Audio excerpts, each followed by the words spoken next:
Assalamualaikum warahmatullahi wabarakatuh. Waalaikumsalam warahmatullahi wabarakatuh.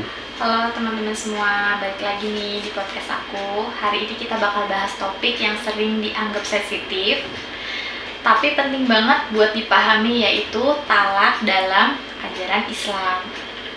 Talak sering dianggap hal yang buruk, padahal Islam punya aturan dan hikmah tersendiri di baliknya. Nah, biar pembahasannya nggak salah kaprah, hari ini aku ditemani narasumber kita. Langsung aja kita mulai. Halo Kak Taisar. Halo Kak, baik, alhamdulillah. Kita langsung aja ya ke pertanyaan pertama. Boleh. Sebenarnya apa sih yang dimaksud dengan talak dalam Islam? Oke. Assalamualaikum warahmatullahi wabarakatuh, teman-teman sekalian. Untuk kali ini temanya cukup lumayan menarik ya, soal talak. Nah, talak dalam Islam adalah pelepasan ikatan pernikahan oleh suami dengan lafaz tertentu. Nah, sesuai aturan syariat, Islam tidak melarang talak, tapi sangat membencinya jika dilakukan tanpa alasan yang kuat. Bahkan dalam Al-Quran, talak itu diatur dengan sangat detail. Artinya ini bukan perkara main-main. Berarti talak itu boleh, tapi nggak dianjurkan ya? Betul, talak itu jalan terakhir kalau semua usaha mempertahankan rumah tangga sudah dilakukan. Kalau dari dalil Al-Quran tersendiri, ada ayat yang menjelaskan soal talak nggak? Ada, kayak salah satunya di Quran surah Al-Baqarah ayat 229. Nah, di situ berbunyi talak yang dapat dirujuk itu 2 kali. Setelah itu boleh rujuk dengan cara yang baik atau menceraikan dengan cara yang baik.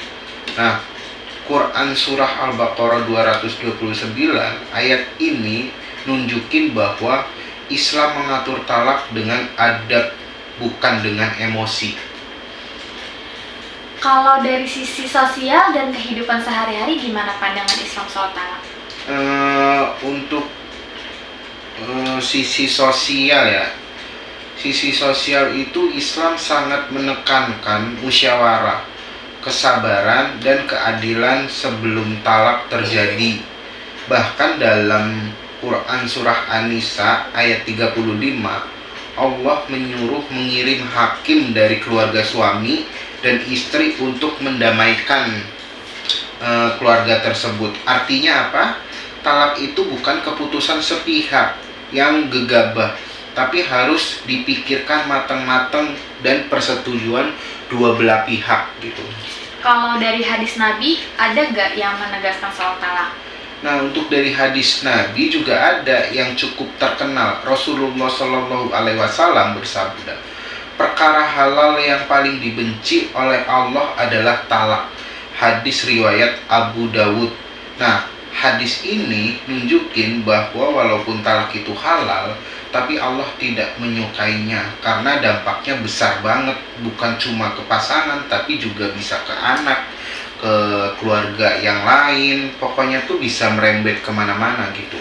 Berarti bisa disimpulkan Islam itu nggak mempersulit, tapi juga nggak meremehkan ya? Betul. Nah, iya, Islam itu realistis tapi tetap beretika. Talak ada sebagai solusi darurat, bukan tujuan pernikahan. Nah, dan hikmahnya umat Islam diajarin buat bertanggung jawab dengan ucapan dan keputusan. Karena satu kata talak bisa berdampak seumur hidup loh. Oh, jadi teman-teman, dari pembahasan hari ini kita bisa ambil kesimpulan bahwa talak dalam Islam diperbolehkan, tapi sangat diatur dan dibenci jika dilakukan sembarangan.